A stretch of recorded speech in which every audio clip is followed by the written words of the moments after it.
Good afternoon. Good afternoon, people. Hey, I'm back.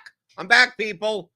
Another stream on a Monday. Monday is going forward for now. For now, I guess. What's going on? It's just after the Super Bowl. You have your fun. It wasn't that even good of a. It wasn't that good of a Super Bowl. It was an old school Super Bowl. I remember back in the 90s or whatever, it seemed like every fucking Super Bowl, some team fucking just won by like 7 touchdowns or something. So it was an old school one until the end, I guess. The game was out of hand at that point. I know Mahomes threw for 2 touchdowns at the end anyway. Thank you, Xavier Worthy. I did well on some props yesterday. I hope you did well. They gave out a lot of bonuses and shit, right? Hopefully he didn't take fucking Saquon Barkley anytime touchdown. That got bet up to the point of stupidity. But whatever. It was the Super Bowl. You had your Super Bowl stuff. You see the background. Background's Valentine's Day coming up, so we have some stuff to talk about with Valentine's Day. But your Super Bowl party, did anyone care about the commercials? I wasn't even paying attention to the fucking commercials, right? Most of the commercials sucked anyway. Hit that thumbs up button on your way in. Hit the thumb. You know how much I like the like button. Hit the like button. I know I haven't done a stream in a while. I will get back onto that on a regular basis. I started back the podcast again, the Unexpected Value Podcast. Go subscribe to that on iTunes, wherever you get your podcasts, Pocket Casts, wherever the fuck you get it, on Android, on iOS, whatever. Bit of a ranty one. I could have outlined that a little bit better. That's more like stream of conscious type of stuff. So talk about poker, talk about fantasy sports, talk about sports betting, talk about whatever the fuck you want to talk about. Feel free to chime in. I got some stuff on the agenda. I do. These streams I'm hoping are not going to be like fucking 2 or 3 hours long. I just have some stuff to talk about week to week. More entertainment content. Yeah, are you going to learn anything from this shit? Probably not. Maybe you get some. I clip out some of the stuff, throw it up on the YouTube channel or whatever. It's Valentine's Day coming up. You have exciting plans for Valentine's Day? Probably not if you're watching this fucking channel. If you're watching me, probably you're either single, you're either in your mom's basement, or your wife fucking hates you, or something like that. You're significant out there. As long as you never would have a problem. You never have a problem, even on Valentine's Day, if you just stick to the first rule. The first rule is one of my earliest videos on the channel. The first rule of DFS, which is the first rule of sports betting, which is the first rule of poker. It's the first rule of all of this shit. Okay, the first rule. Okay, when you get a big score, you're starting out, whatever. Whether it be daily fantasy, if you're playing daily fantasy and you're playing NBA, especially NBA, I gotta be by the computer. I don't know whether or not fucking Jason Tatum is gonna start today, and the game's at 9:30 on the fucking they're in Utah or some shit, and you gotta pay attention to see whether or not you need to play Derek White or something, right? You got to be on the computer, right? You're checking your phone. You're getting notifications, shit like that. You got a late swap. I got 150 lineups, honey. I can't pay attention to you, right? That type of shit, right? You have to deal with that in daily fantasy. Sports betting, kind of similarly, especially if you're like doing live betting, if you're doing some type of arbitrage. I got to stare at the odds screen for 16 hours a day, honey. I'm sorry. Can't come to dinner. I can't go out with your friends. I gotta make sure that I gotta see what goalie is playing for the fucking Colorado Avalanche. Can't go out, can't fucking do anything, right? I'm just stuck. You got 17 fucking computer screens, and fucking your wife is probably out fucking someone else at this point. Probably you don't realize it because you're not paying attention because you're looking at line moves, right? You look, oh no, the total went in this college basketball game. Went from 142.5 to 138.5. Let's check out the news. Next thing you know, if you have a pool guy or something, the gardener, whatever, the mailman, they're coming to the house a lot more. They're coming to the house a lot more because they're paying attention to your significant other more than you are, right? That Valentine's Day is important. You gotta pay attention. You gotta pay attention to your significant others. But the first rule of all this shit. Poker also, right? You go, there's a good 5-10 game. There's fucking some whale. Someone told me that some whale is at the fucking 5-10 game dumping fucking thousands of dollars. Skedaddle. I can't go out to dinner. I can't go out to the show that we planned, right? We're going out to the theater tonight. No, too bad. There's a 5-10 game with some fucking whale. got to go out and try to take that guy's money. And next thing you know, the mailman's going out to fucking Broadway show or some bullshit with your wife, and you don't even realize it. You don't even realize it. So let me tell you the first rule. The first rule is to prevent all of that shit from happening. Okay? If you're playing daily fantasy, you're playing, large field GPPs, you get that $20,000 win or whatever. It doesn't have to be large. $5,000, whatever. Let's say you're playing a poker tournament. Oh, you got even if it's a fucking nightly or some type of shit, right? $2,000. You went out to the local whatever casino. It was an 80-person tournament. I made one for $1,674 or some bullshit. Or whether it be you hit some SGP or some bullshit for fucking a couple of grand. Said you have to bribe them. You just bribe your significant other, right? You do it. You're spending all the time doing this shit, and then you hit a big score, and then you go, honey, whatever pet name you want to call them, who knows, right? You tell them. It said I just hit $2,300 on this thing. All the work that I was going into it finally paid off, right? And then you buy him something. You might buy jewelry, whatever the fuck it is, whatever they want, right? Fucking sublimation printer. I think that's what I got for my wife or something a while back, right? You get something where they're like, oh, they actually benefit from this shit other than you paying attention to them, right? Like, oh, they're glued to their screens, glued to the computer, right? I'm not. You shouldn't even be watching sports. Well, if you're spending most of your time watching the sports, then you are ignoring your significant other. I'm talking about all the work that you need to do beforehand in order to make the lineups, place the bets, play the poker, all that type of shit. So when you hit a big score, right, you buy him something. You do that the first time, as early as possible. I don't give a shit how much you weigh. It could be $800, $80. Go out for a nice evening or something. Say, here's fucking go on Amazon, buy whatever the fuck you want, right? Once you do that the first time, now they're a little bit more invested. A little bit more invested. Now they feel like, oh, you're putting time in and getting money in return, right? They're getting something back. And you do that every so often, right? Do that every so often. Typically, when I hit anything over 50,000 in DFS, I basically tell my wife, what do you want? What do you want? And gladly, her standards are low. And a lot of times what she wants is only like $200 or $300. And that's fine. It's fucking fine. Get your sublimation printer. Get your fucking, because she does a lot of crafts and stuff like that. Get your fucking, whatever equipment, like card stock or whatever the fuck it is. Your new pencils, right? She buys pencils. The high-end pencils. Like, that's 6 pencils. It's only $764. It's like, how good are these goddamn pencils? Right? But that's what you do. So you need to bribe your significant other, right? If you bribe your significant other when you play poker, daily fantasy, sports betting, they will stay off your back. As long as obviously you're not fucking, throwing away your fucking mortgage, right? Where I'm hoping if you're watching this channel, you don't have any responsible gaming problems, right? But if you're making money, if you're profitable in these endeavors, you should be giving back a little. That's part of the rake, right? That's what like the movie Rounders, right?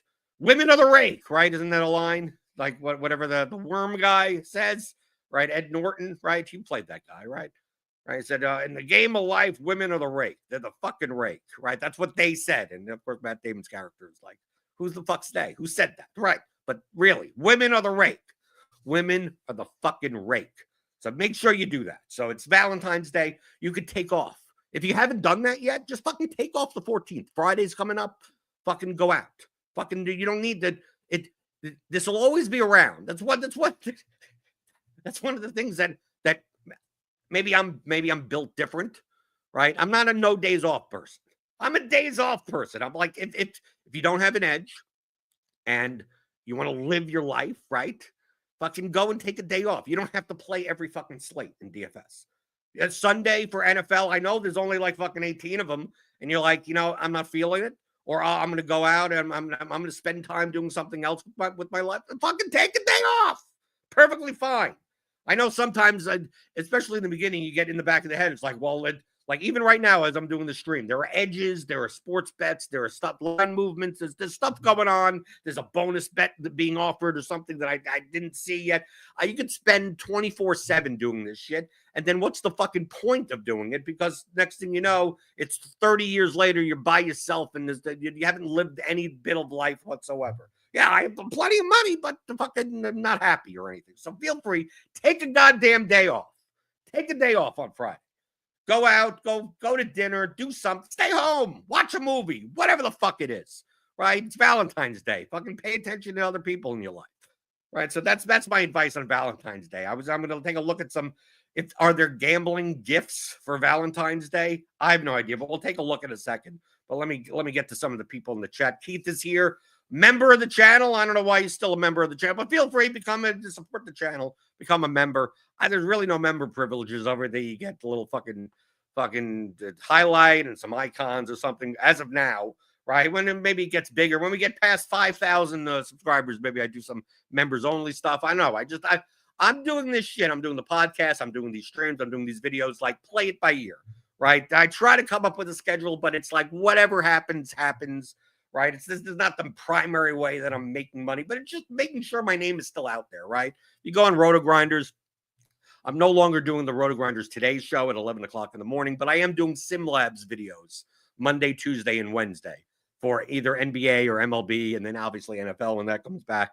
So more how to use the tools, more back to kind of teaching methodologies that I used to have. This channel, to me, on the other hand, the podcast is all pretty much for entertainment purposes only. Maybe you learned something.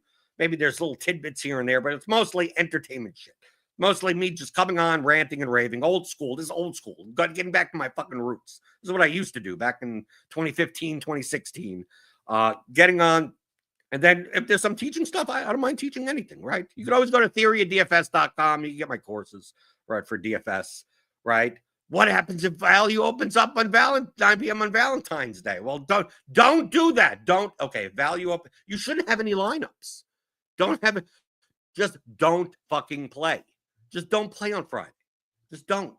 Don't say I'm going to put in one lineup and then get a notification at 9 o'clock that so-and-so, that Steph Curry is out and you got to play whoever the fuck on the Brad Podziemski or some bullshit on the Warriors. And you're sitting at Valentine's Day dinner with a fucking glass of wine and a fucking meal and shit like that, the fucking romantic music, whatever the fuck, whatever it is you're doing. Don't be on your phone. Go, hi, I gotta go. I gotta swap out. My fucking lineups. And then also don't do the passive aggressive thing of like having to go to the bathroom, right? Oh, I gotta go to the bathroom. And next thing you know, you're in the bathroom for 17 minutes, and your wife is wondering, what the fuck are you doing? Are you feeling okay? Are you throwing up in there? It's like, nah, and you don't say anything. Don't hide anything. Just say you should get to the point in your relationship, okay? This is me giving relationship advice on Valentine's Day week. Of all the people to give relationship advice, whatever. I mean, me and my wife have been together for 13 years. So, and she puts up with me. So I guess I've solved something. I've gotten to the minimum viable product, I guess, of a relationship where I could do this and not get fucking slapped in the face. Right. But that the relationship advice is like, don't lie about it. Don't say I got to go to the bathroom or I can't leave. Be as transparent as possible as far as this is what you do for work. Now, assuming you're making money doing this. If you're not, this is your hobby type of thing, then I get it. Then I get that you're under the radar type of shit. But if you're serious about this shit, then you should get to the point in a relationship where your significant other understands that this is as much of a job. Even if you're doing it for side income, even if it's for, it's not your full-time job. If you're doing it, and as a fucking car alarm goes off in the fucking background, what the fuck? But if you're doing this seriously, they should understand that, you have work hours the same way that they would have work hours. Okay. So a lot of times, like in the past, especially playing NBA DFS, like my wife knew like 6 to 10 p.m. at night was work time. Was what like we weren't able to do it. I obviously monitor stuff, but I wouldn't be staring at my computer or anything. I'd go into the living room, we'd watch something, we'd have some dinner, whatever. But I'd be going back and forth all the time. But she understood that, right? But she also, the concession is that there are going to be certain days where it's her day, right? It's an us day, and I do that now. Even I'm playing a lot more live poker recently. So I could play five nights a week, 5 days, nights a week.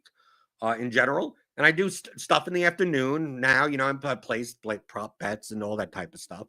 Don't play as much DFS anymore, right? Some, but not much. Some NHL, obviously NFL.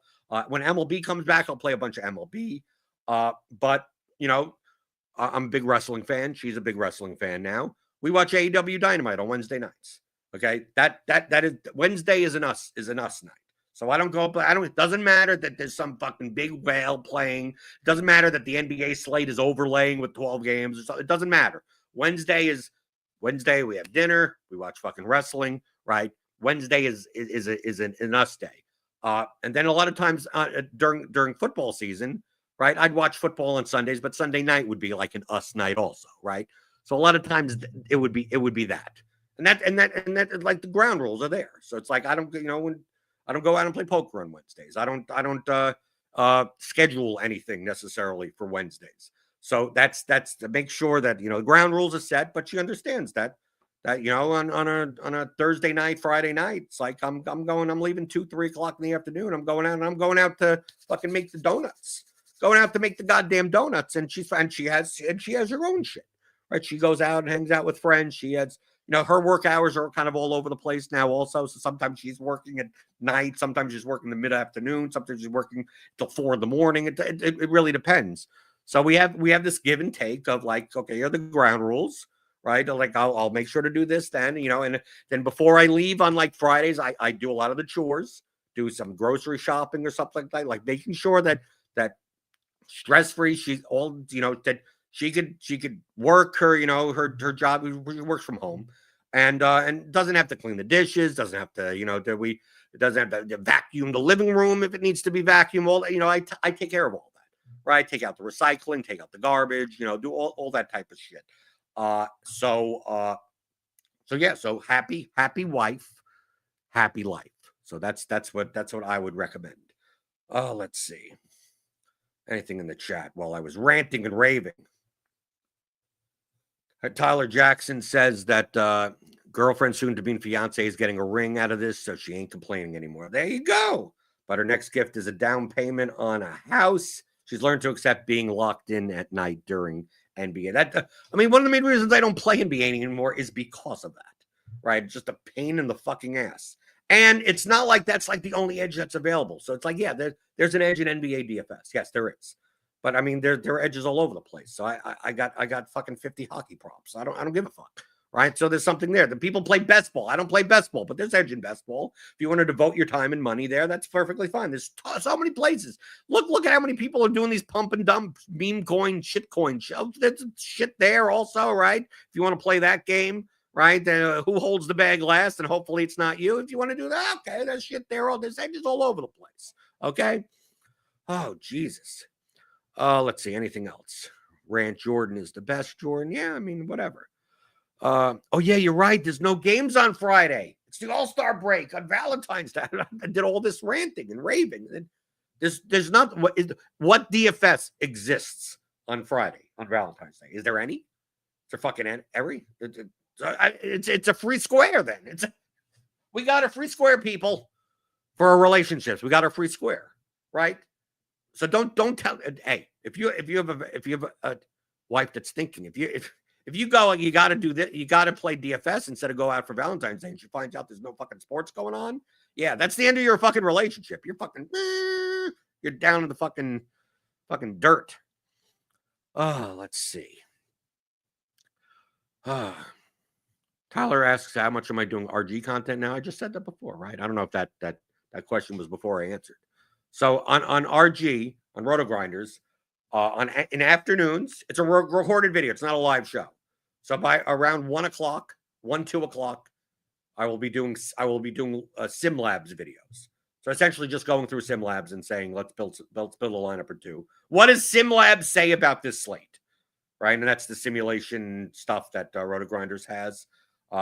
Fool around with some of the settings. If you want to play this guy, don't play that guy. If who's under-owned, who's over-owned. Just kind of a first look, kind of. Obviously, NBA shit changes all the time, so you should really be using SimLabs closer to lock. But at least it shows how to use SimLabs to build lineups where you don't have to fucking put 74 settings in Lineup HQ and build 150 lineups. It's like very quick in and out. So doing that Monday, Tuesday, Wednesday, they're like 10, 15-minute videos around that type of thing. And then on some Fridays, I will be doing a RotoGrinder stream at 1 o'clock in the afternoon. That is basically just a Q&A on the tools. So if you want to ask, questions about Lineup HQ, about SimLabs, about their projections, about the prop tool, about anything, Slate IQ, Plate IQ, Gridiron IQ, whatever, Court IQ, whatever tools are on the site, or any just DFS strategy questions in general, those will be on select Fridays. So it's just, no RotoGrinders today, right? Because I'm trying even on this channel, like and even on my Twitter, like try not to do like the picks-ish type of stuff. So I was doing some educational stuff with sports betting, but there's only so much you can talk about, and it's so fucking dry, and most people don't give a fuck about it. That's like, do I then integrate it with, well, what's going on today in sports? And I just don't want to be part of that. I mean, even I'm not even posting the shit that I'm even doing. Right. I'm not posting, I got this bet going on today and that bet going on today. And yeah, even though the number's gone and the price is fucked, like you can't bet on it. Right. It's like, it's just fucking, I don't know. It doesn't appeal to me that much content wise. I prefer just being an entertainer. Right. So that's what I'm trying to be. Instead of being the guy that here's a really dry fucking content on how to fucking arbitrage bet, or, how to fucking, the distribution of outcomes of certain players and props. And I just, if you don't get it, you don't get it. I mean, I don't want to beat my head against the fucking wall. That's what it ended up being. Of just 95% of people just don't fucking listen.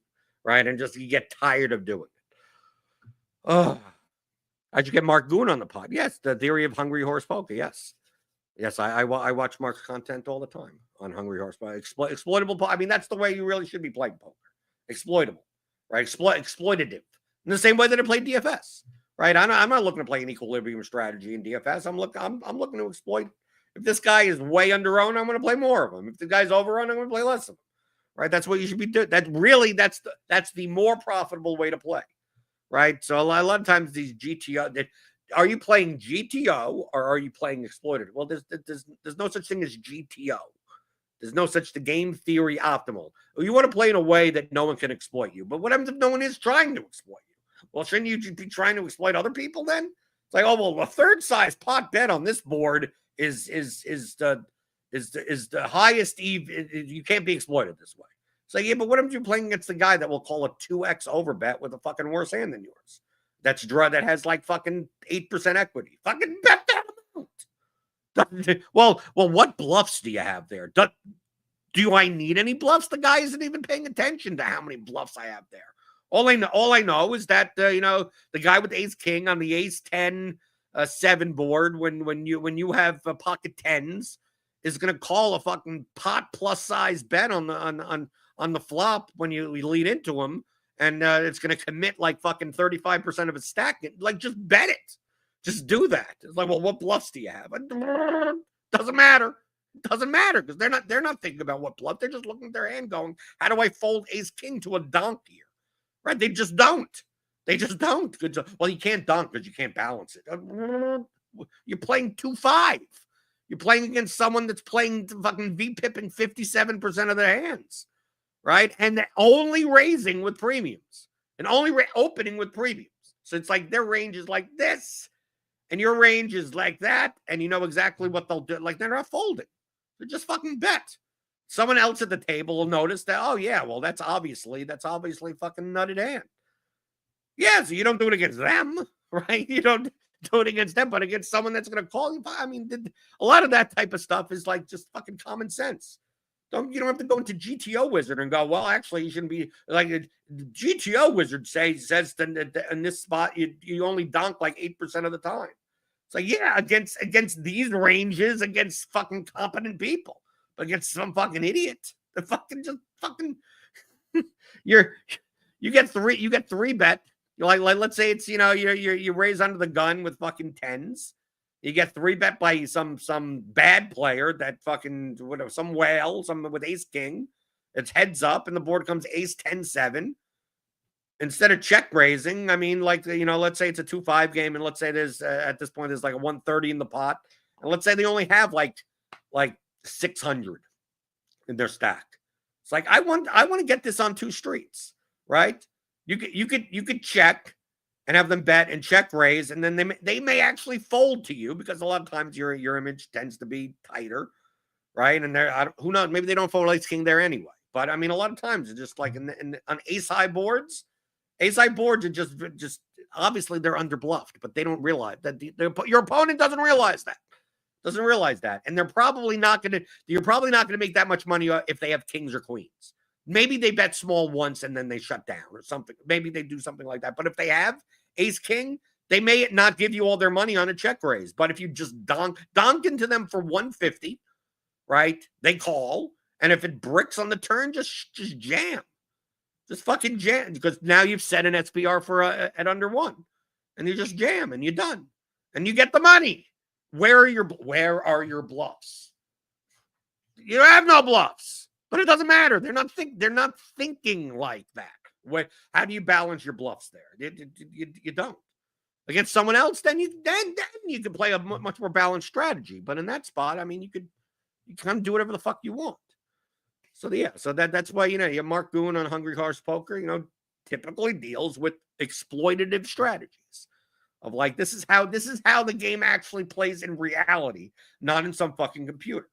Which hey, it's not like I don't study this shit. I run PioSolver. But I node lock shit. I go like oh, where are his bluffs? It's like, well, all these bluffs don't exist. Like this guy isn't bluffing with these king 6 suited on this board. Like you get rid of all this stuff, and then you see that these spots are like vastly more under bluffed than equilibrium, or some of them are over bluffed, right?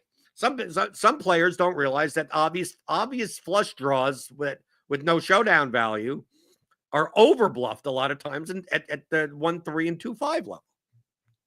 A lot of times you could check back showdown value and have someone fucking donk bluff into you when they have way too many bluffs to be doing that. Where they would have to be betting way bigger in order for that to be profitable. Right? You know what I'm talking about if you play poker, right?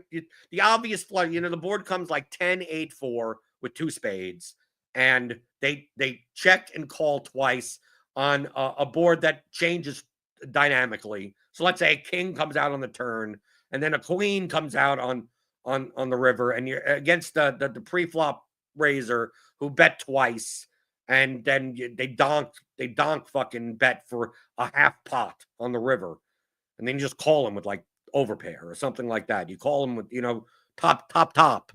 And it's just easy. It's just like these spots, they're bluffing on boards that don't favor their range, that favor the other person's range when the obvious draw misses, right? And then they bet half pot. It's like, well, I'm calling. I mean, like you have way too many bluffs here, right? You meant many candidates for bluffs that if you're going to have to bet 2x the pot in order to get me to fold this type of hand, right? On these obvious, but people do it. But I mean, if you look at like GTO Wizard, you should be turning those hands into bluffs earlier on, so that when you do shove the river, you could actually represent other hands rather than misdraws.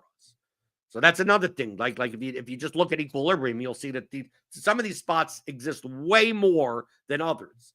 Right? I had some online crusher guy fucking tell me, I got to study, but button big blind. Make sure, when I was first getting back into like two and a half years ago, said make sure you got your button big blind, and your button button open small blind 3-bet. Like type. Those are the common spots. And this is someone that plays 5, 10, 10, 25, some bullshit online, like higher stakes, I guess. And then you go play. I go play 1, 3, 2, 5, whatever, 5, 10 here, and it's like, dude, I rarely ever even get to open on the button. There's usually a limper or someone else. There may be 3 people in the pot already.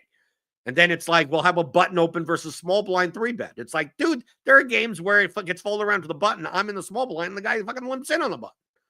So I don't even get an open button 3-bet small blind. I mean, like, they come up a lot online, but they come up way less often in live poker, because live poker is still fucking alive and well. That's why I play it.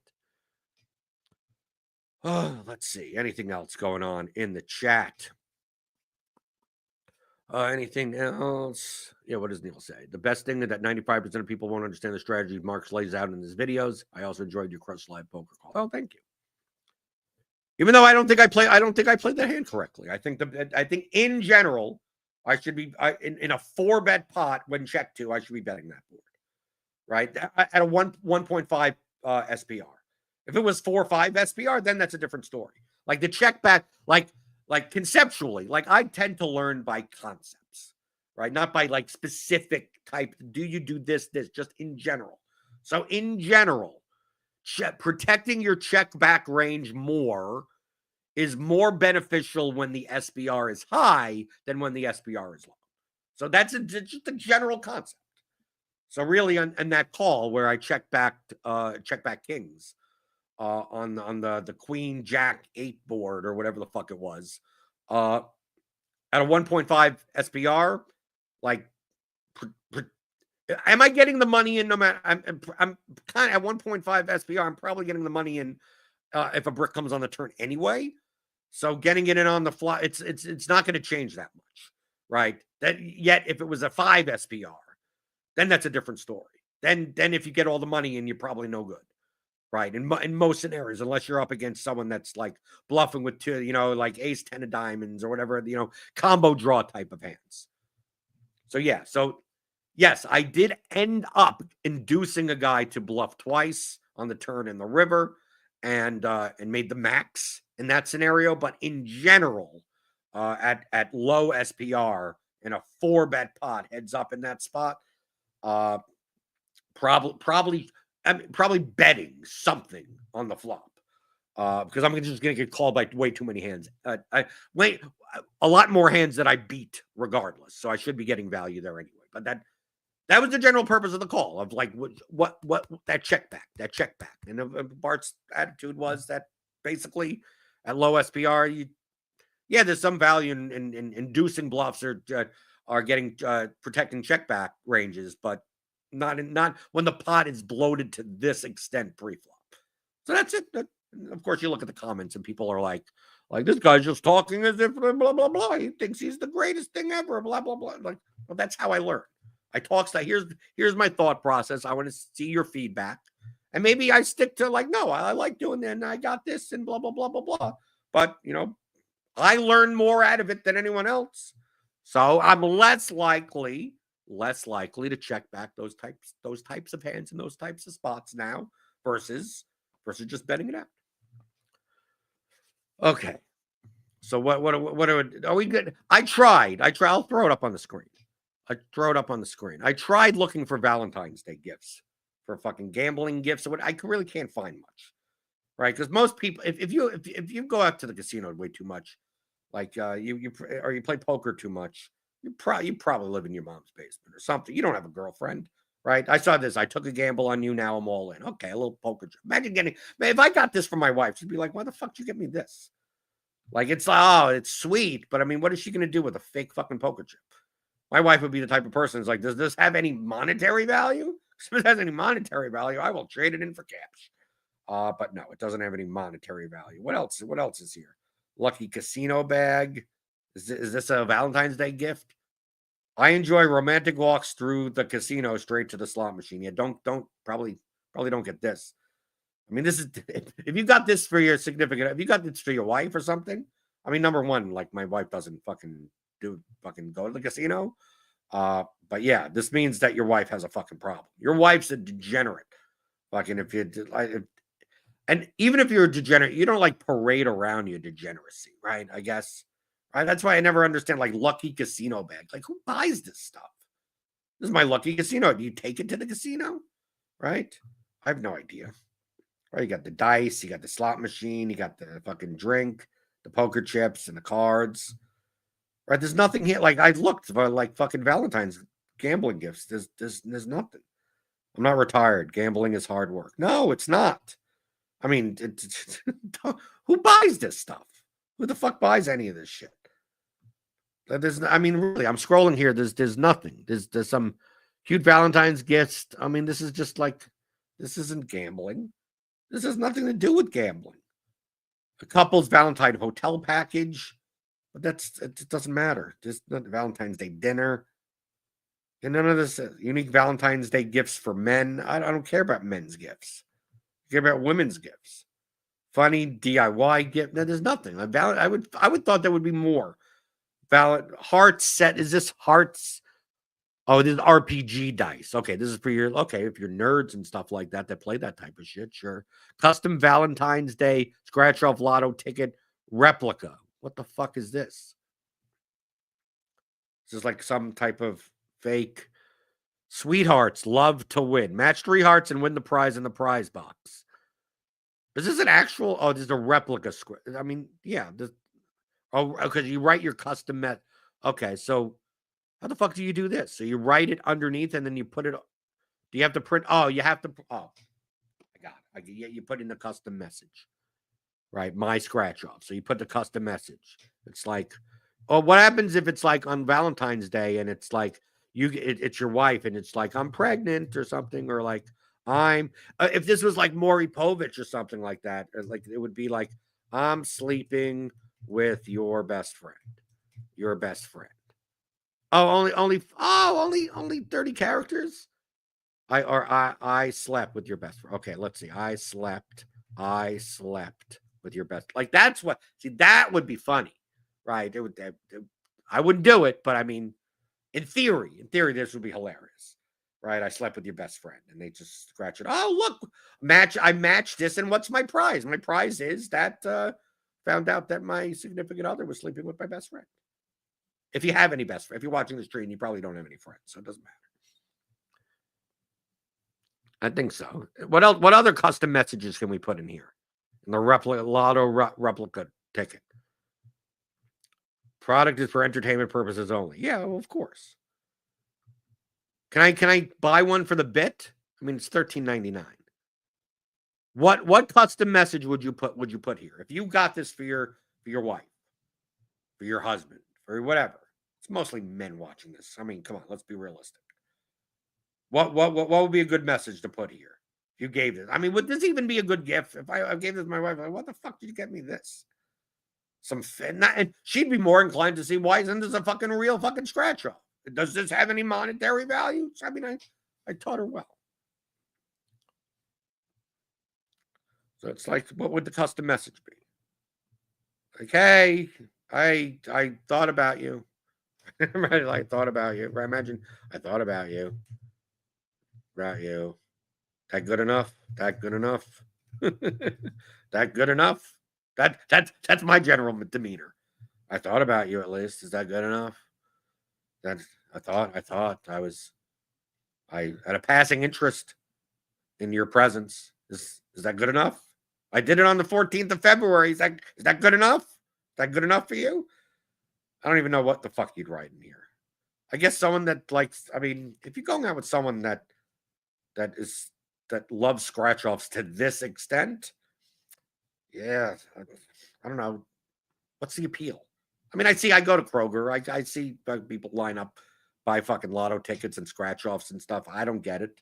But of course, people look at us playing daily fantasy and go, I don't get it. Right? They don't get it.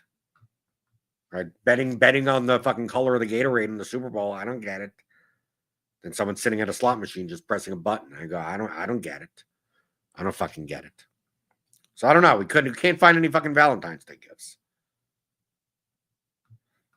Valentine's Day, just fucking spend time with the person that you supposedly love. Right. I don't know. I can't make assumptions about you people. I can't make fucking assumptions. So no, okay. I guess we're not doing Valentine's Day gifts. There's no list. For Christmas, there was tons of lists. Valentine's Day, nothing. They just assume that if you're a gambler, if you play poker, you play fantasy sports, you bet on sports, that you don't have a significant other. Valentine's Day fantasy. How about Valentine's Day fantasy sport? Is there something? Is there welcome to the jungle of love? There's nothing here. Happy game day. This no, this is nothing. Happy Valentine's Day fucking football thing over here. There's nothing. Valentine's Day fantasy football. Valentine's Day fantasy football. Done with the chase. Be my Valentine. Like this is This is the type of shit. Well, imagine being someone that does this. Dynasty YouTube videos on Valentine's Day. Love you to the Mooney and back. To from. Oh, this is from football, from fantasy football guys. Oh, you're the number one pick in my fantasy. Okay, that's a little cute card. You're the number one. Okay, let's see. You're the Kelsey to my Mahomes. Well, not yesterday. Not fucking yesterday. Don't do this. I want to be your end game. You're the chief. These are all Chiefs ones. You're the chief of my heart. Thanks for being my homie. Thanks for being my homie. Okay. I guess. If your wife is impressed by these, then you're in a good relationship because it doesn't take much to impress them, I guess. ANS says Valentine's Day is a day invested so women could get the gifts they wanted for Christmas that their husband forgot about. Well, you have to be like me and my wife. My wife buys her Christmas gift like months in advance. Okay? What she did, this is what my wife does. My wife will buy something, right, using our money, right? Buy something and go, I bought this for $400. It's my Christmas gift. And that's it. And we're done. And who knows when that's going to be? Sometimes that's in August. So this is my Christmas gift. Okay. And that's it. And my Christmas gift is nothing. I don't give a fuck. Right? So you don't have to give me anything. I don't care. Okay? So I get everything I need. So what would I be asking for? That's it. Makes it easy. Birthdays, same fucking thing. My wife will be, it could be tomorrow. My wife will buy her birthday gift. Say, this is what I want. I want it now. It's my birthday gift, and I'm done. And then when the birthday comes around, I don't have to fucking do anything. I think that's perfect. It's fucking perfect. I don't think, how can you get any more perfect than that? They buy their own gift and go, okay, there's your gift. So when that day comes around, don't be looking for me going, what'd you get me? I didn't get you anything. You already, that was your gift. There you go. You got it when you wanted it. Isn't that what you wanted? Did you want to wait around 2 months for that thing? No. So you got it then. That was your birthday gift. Feel free to buy your birthday gifts in advance fucking years from now. I don't give a fuck. I'll take a ledger. I'll keep notes. Right? You want to buy your 2027 birthday gift also? Okay, you could buy that, and I'll just mark down that okay on your birthday on the 2027 that I don't have to fucking do anything. And it's done. We're good. Christmas gift in 2031. I don't give a fuck. Buy it now. And I'll just, when 2031 comes around and you're like, I'm annoyed, I'm a little upset you didn't get me anything for Christmas. I will bring out the goddamn receipt. I will bring out the fucking receipt. I go, well, 5 years ago, you remember this? You remember the bank statement? You put out the bank statement, right? You put it right in their face. Like, there you go. I already got you this. I already got your birthday gift. I already got you a Christmas gift 5 years ago for this Christmas. So no complaining. No fucking complaining. I already did it. See, this is what happens when I live my life in a much more efficient, logical mindset. Like this is what it is to have autism. So that's what I'm highlighting. Really, this is how an autistic thinks. Like, yeah, well, if you want something, buy it, and then it could be credited to that day, and there you go. And then Christmas comes around and I don't have to buy any fucking wrapping or anything, no boxes or nothing. It's just like, you already got it. You got it. Right? It delivered. I didn't even have to do anything. Okay. Let's lastly talk about this shit. Okay. Guaranteed profit in sports betting. I'm going to take a drink before this shit. This is the reason why I don't want to do any fucking sports betting content. Because this is all sports betting content is. If you try to do anything else other than this type of sports betting content, you're fucked. You're fucked. No one's going to watch it. No one's going to care. And your comment section is going to be, where are the goddamn picks? Okay? That's what all sports betting content is these days. Go on TikTok. That's what it is. Go on YouTube. That's what it is. And it's all this fucking strategies, picks, and all this type of shit. And especially the clickbait type of titles and the fucking thumbnails. So I typed in sports betting guaranteed profit. And boy, there's like this This is how do you do this? This is guaranteed to work. Like a step-by-step tutorial how to make $38,000. Here's guarantee. Here's a guarantee right on the goddamn thumbnail, right? You had to make $1,000 a month on Prize Pick, guaranteed, right? 177,000 views. Okay, this is what I mean. And I'm doing fucking things like showing fucking what the difference between mean and median is in fucking prop projections that get fucking 422 views. Right, this is what I used arbitrage betting for 30 days. 481,000 views. Here's how I made $20,000 in 1 week from sports betting, 29,000 views. How to make thousands using the sports betting strategy, 18,000 views. Here's another that like tested my guaranteed crash profit strategy for 10,000 views. I mean, this is all this is. Guaranteed profit. Here's 5.5K views. Guaranteed profit sports betting strategy that isn't talked about enough. I mean, this is all this fucking bullshit is. So the one that comes up the most is this Line Maker Sports guy. I don't know him. Maybe he's a nice guy. I'm going to click. Let's see. We go to his page. Right, 82,000 subscribers. Right, Line Maker Sports helping you consistently win and grow your bankroll to the next level. Right, and then like there's so many. Now, obviously, there's like the sports betting pick type of videos, but there's also like winning is fucking easy. How I won 83% of my sports bets. Turning $50 into $20,000. How I made $5K in 30 days. I mean, like secret plays, the top 0.1%, double your money, be a winning sports bet, win 70% of your bet, Jesus Christ. Just clickbait, just like I got rich sports betting when I applied these two habits. Got rich. Got fucking rich. And all these, I mean, he doesn't have like the most popular channel. I mean, it's 82,000 subscribers. The fact it's a little bit, I mean, I don't know this guy. So I'm making assumptions. I don't know. It's kind of weird that a channel with 82,000 subscribers and 1,300 videos, like they're only getting like 10% of their subscribers in like views, right? 8,400 views, 2,300 views, 14,000 views. And that's from a month ago. 18,000 views, 25,000 views. I guess that's somewhat realistic. I mean, the titles and the thumbnail, I mean, everything looks, YouTubeified. How to do well in YouTube, which, I mean, I do some of this, but not. I don't want to focus so much on like beating the YouTube algorithm and shit like that, right? I have other ways of making money. This is just like, I'll do the bare minimum, right? I admit it, right? Do some streams, put them some thumbnails that are at least somewhat appealing, right? Right. That's why I said that you need more dumbass thumbnail picture. I know. I need more. The dumbass thumbnails, right? But that's what works, people. You may think it doesn't work, but it works. It does.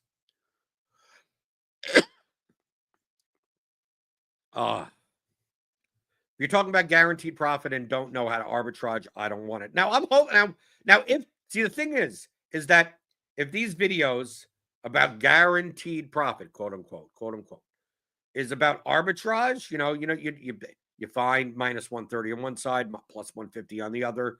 You take 10 cents in between, you write that type of shit. At least that is guaranteed profit. Now, finding those spots and then scaling without getting limited, that's a whole different fucking story. But if you could find that, then I'd be fine. If I watch some of these videos about guaranteed profit and it's arbitrage type of stuff, then at least it's valid. At least it's valid. Maybe they dress it up to the point of like stupidity, where look, I was able to make $3. So if you find 10 of these a day and then you scale 10 times, you can make $48,000 a day. Like these theoretical examples of like, well, you're not going to find that many and you're going to get limited by you're going to need to get more. You have to scale this operation properly, right? So, but at least the actual concept is correct. It is guaranteed profit. It doesn't matter what happens in the game. You will win. If this bet wins, you win X amount. If this bet wins, you win X amount. Usually you bet the right amount on both sides. So it doesn't matter. You win $8 in between or something, whatever the fuck it is. You win $80 in between, right? Middling, that type of shit, right? That I could get. But I get the sense that dude, I've looked through sports betting TikTok just for content purposes. I see the most wildest shit being fucking touted. Wildest strategy. Martingale's, obviously Martingale strategies, obviously, in a 4-game series in MLB, in a 3-game series, whatever it is, that they get like these trends stuff. I mean, like really fucking stupid shit. So I don't know. I don't know what to expect here. But yeah, so I downloaded 2 of his videos. They're short, right? So I downloaded the 2 of the guaranteed. I'll put the links in the description. So like I think I got the guaranteed, like they're very short. I don't know which ones I downloaded, but the secret NBA one, right? Secret NBA playbook, right? But the one with that said guaranteed, right? Which one is guaranteed? Where's the guaranteed one? The ultimate strategy, right? NBA sports betting strategy that guarantees you daily profits. So I got that one, and I also got one that had said guaranteed on it also. So this guy, Linemaker Sports, guaranteed profit. And I want to see what this guy says in both videos. Like, I've never seen these videos before. I don't know this person. There's no beef or anything. I just literally typed in sports betting guaranteed profit into YouTube and wanted to react to some videos, and I just happened to see 2 from the same person and said, okay, let's take a look. So let me get rid of this, remove that, and let's take a look at the first one. I'm going to show you guys how you can guarantee yourself a profit betting on the NBA. What's up? Okay, well, obviously you could guarantee yourself a profit betting on the NBA if you're friends with Jonte Porter and possibly Terry Rozier. If that's the advice here, if the advice here is to, become the translator of some foreign NBA player, because apparently translators getting into all these betting issues, like, then guaranteed profit I get. Okay, so is it going to be that? I said become friends with Terry Rozier, even though there's allegedly. Do I have to say allegedly, just to make it to make it so no one sues me? Allegedly, right? Be friends with a guy that is going to fake an injury and then all of his unders hit, right? Hey, if it's that, now how do you execute on that? No fucking clue. But at least that would be a way to get guaranteed profit in the NBA. Or like a referee, Tim Donaghy, be friends with Tim Donaghy, right, from a while ago. Like that, if it's fixed games, okay. Maybe that is a guaranteed profit. Okay, so let's see. He claims guaranteed profit on the NBA. So let's continue with this.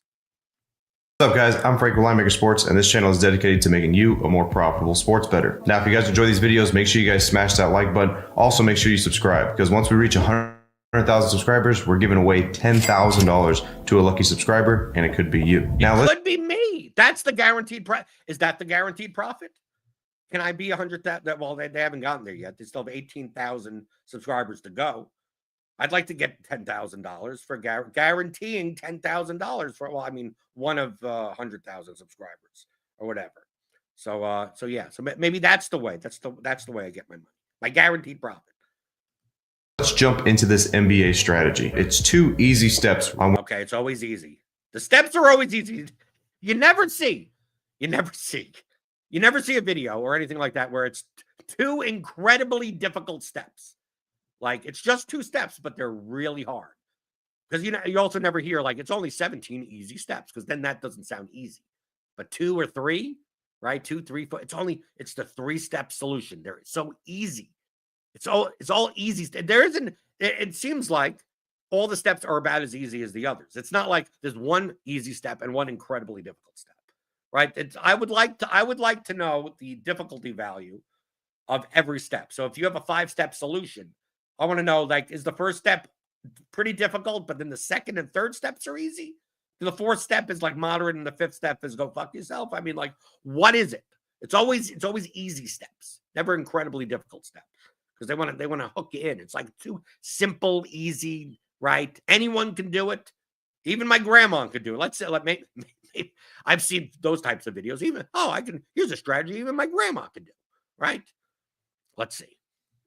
where you could set yourself up to get a guaranteed profit. Step one, you're going to go and you're going to look at the slate of NBA games for the whole entire day. And what you're going to do is you're going to look for games on the spread that are -3 or less. Once you go through that, you should have a list of maybe 2 to 3 games on any given slate. Now, once you circle those games, you need to understand that this is going to be a live betting strategy. So you okay. Now I'm intrigued. Just I'm intrigued in not a great way. So you're gonna find games. This guy says you find games that are close. I guess that's the concept. Games that have close spreads, -3 or less. So Toronto over Charlotte at -1.5 or something. Right? We're not talking about games that have 8-point spreads, 10-point spreads. It doesn't matter, but I mean, let's continue and see. I hope this doesn't turn into the boom value. If people are on fucking Twitter from a while ago, no boom value. You wait for one team to go down, and then you bet the other side and boom value. I hope it's not that. I mean, that's not guaranteed profit. That's just fucking stupid. But let's see. It's a live betting strategy. Live betting fucking strategy. You look for close games. So we have to go look at the slate of the games and see which ones are close. I'm getting much more dubious. I'm getting much more dubious here that if the market is efficient, it doesn't matter what the spreads of the games are. But let's see. Let's see what happens. You are going to be watching these games. So it could be a little bit difficult if there's 2 or 3 games. My advice would be just choose one and really go into it and dive into it for your first time to get a feel of how to do this. So once you have chose that game, you're not going to bet anything pregame. You're going to wait for this game to start. As soon as this game starts, you want to make sure that this game is not completely one-sided. Even though the spread might be -3, -2, -1, well, there's games that right off the bat, the team that's -3 comes out and just absolutely blows out the other team. So you want to make sure that that's not going to happen. So okay, you have to make sure, okay. Okay, now I'm starting to get lost. I originally thought that it was going to be the type of thing. It wouldn't be a good strategy anyway. That you bet pregame, like you bet on one side pregame, and then you wait for the other team to get a lead, and then you bet it again at a better price or something like that. Some type of pseudo arbitrage-ish type of thing. You bet the favorite, yeah, and then they go down 5 points, and then you bet them again at plus money, or you bet the underdog. You do something like that. Right. That's what I assume. Now we're getting to the point where you're not even betting pregame at all. Now you're not betting. You're waiting, but it can't be. One team can't be up 12-0. Okay, even though the lines are going to adjust, like it's a 12-0.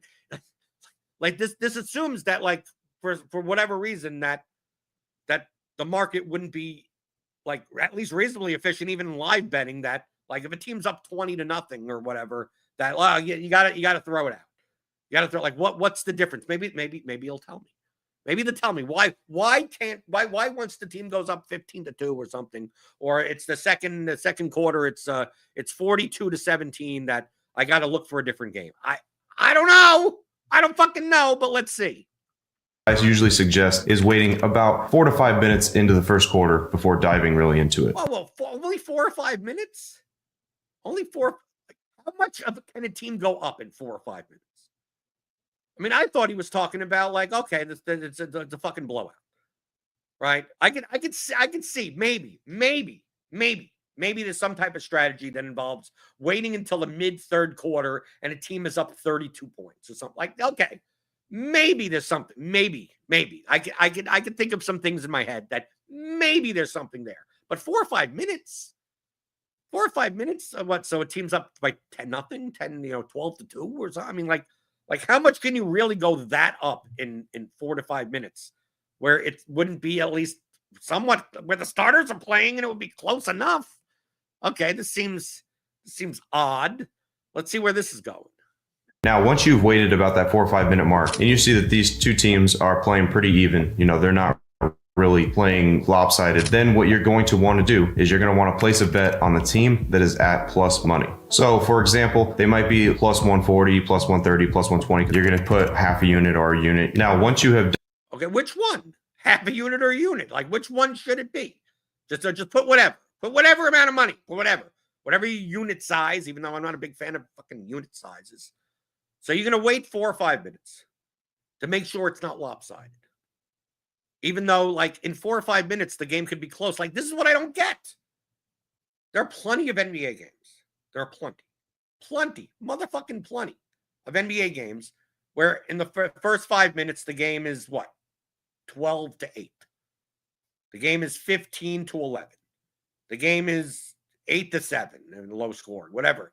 And then by the fucking end of the half, one team's up by 34 points. I mean, like, there are plenty of times. I mean, just the first 4 or 5 minutes to make sure it's not lopsided. And there are plenty of times where dude, there's plenty of times where first 5 minutes it's 15-3, and then the team that has 3 points is up by fucking 20 points at the end of the third quarter. I mean, like, it's only 4 or 5 minutes. Like, what the fuck does 4 or 5 minutes matter? That will tell you that the team just didn't show up. Is that the claim? That, oh, you want to wait till that both teams are at least playing well out of the bat. Not disregard the fact that teams could just come out in the second quarter and play like shit. Or fucking some guy off the bench comes and is fucking hit 7 3-pointers because he's hot. Right? Like, he disregards all these other, just like, you could tell everything about a game in 4 or 5 minutes. Right? Everything. Wait 4 or 5 minutes. Right? I don't know. I don't know about you. Done that, you're going to watch the game, and what we're looking for is any basketball, college or the NBA, there's always runs. This happens all game long, where one team will go on a run and they'll take the lead by 6-7 points, and the other team will come back and the other team will go up by 5-6 points. This happens in every game that is pretty tight. Now, this happens in every game that isn't tight. You're describing basketball. Describing basketball. This isn't like soccer where one team could have like 1,000,000% possession. Right? Or even in hockey, where teams can just rack up power plays. It's fucking basketball, dude. It's fucking they'll go on runs. Well, yeah, because the other team has to get the ball. Like, once you hit a basket, the other team gets possession. So every so often, what's a run? 2 possessions with a score, 3 possessions with a score. I mean, even if you set it at 50-50, like, dude, 1 out of 10 times, there's a team that's gonna score 3 possessions in a row with unanswered. Like, there are runs. You're describing basketball. just like in baseball, right? Oh, they're a team's gonna get up at bat and hit a couple of runs, and then there are gonna be times where the other team gets 0 in that inning, and then in the next inning they'll get a bunch of runs. Like, you're describing the progression of sports. Like, what's a run? I mean, the fact that they're only judging a lopsided affair by 4 or 5 minutes. What's a run? Is 2 possessions a run? Is 3 possessions a run? I mean, if anything, a run is 18-0, 18 unanswered. Okay, fine. How often does that happen? Not that often. But just like, oh, well, a team scores 2 3-pointers in a row. They're on a run. They're on a goddamn run. So this is going downhill pretty fucking quickly. So I'm assuming before we even fucking play, there's not that much to this video. These are very short videos. I'm assuming it's gonna be some type of thing where because of this assumption of runs, right? The assumption that, you know, that the way basketball is played, for some whatever reason, it can't be that a team scores a basket and the other team scores a basket and one team scores a basket and the other team scores a basket. It's going to be bunches. They're going to be all in bunches. There's no mathematical proof behind any of this. Right. But we're just going to say that teams are going to go on runs, but it's supposed to be a close game. I think there's going to be some misapplication of regression to the mean. I'm predicting it. When we want to put up a fucking prediction counter or something, he's misunderstanding regression to the mean, because there's the fact that we're only starting with games that were supposed to be close, quote unquote, that wait for a team to go up by 12 or 15 points and be like, well, the game was supposed to be close, so we can expect the other team to go on a run to get the game to be within 3 points again. And then you bet on the plus side of both sides as it goes back and forth. I'm assuming that's what this is. Some misapplication of regression to mean, as if like regression happens, like it's guaranteed to happen immediately. Right? He's been hitting so well and whatever, he has to come back down. Yeah, over time, but not necessarily in this specific instance. So that's what I'm expecting. Do anyone else have any predictions in the chat about what this is going to be? Because this is what it sounds like. I mean, this is a shit strategy, but I mean, utterly flawed. But I'm guessing that it's going to be that because he's under this assumption that that that the way basketball exists, that teams only go on runs, that you just get one side at like plus 180 and then the other side at plus 160, then one side at plus 140, and next thing you know, you have all these plus bets that either side wins, you make money, or something like that. I'm assuming. Yeah, and it says a run is when a team scores and the other team doesn't counter with points. A run can legit be 4-0. Right? That's the point I'm making. What's a run in this scenario? You're describing basketball otherwise. You're just describing the flow of how basketball is played. So let's see. You guys just want to fast forward through all this and you guys just want the answers, just go down in the description and click the link. Step 2, once you had that first plus money bet, you're looking for that other team to go on a run. And once that other team goes on their run and the odds switch, and now the other team is plus money, you're going to put a wager in on that play. So what it should look like is pretty much like this. Let's say, for example, you grab the 76ers at plus 150, and then the 76ers end up going on a run. They're going against the Lakers. Now the 76ers go up by 5 or 6 points. Now the Lakers are plus 140, plus 150, midway in the second quarter or whatnot. Now you're going to go and you're going to place a wager on, for example, the Lakers plus 140, plus 150. So now what you have is you have the Lakers at plus 140 or 150, and you got 76ers at plus 140 or plus 150. Now you got both sides at plus money, thus guaranteeing yourself a profit. Now, one thing that is very important that I want to tell you guys is make sure when you do this that you're doing it at 2 separate sports books. Okay, at least that's a little tidbit of like, yeah, you don't want to bet on both sides of the game on one sports book. They take a look at that and they feel like they're scalping. You're scalping them. Okay, I admit this is probably the best part of this video. Like, this is actual advice that you wouldn't do this on the same account.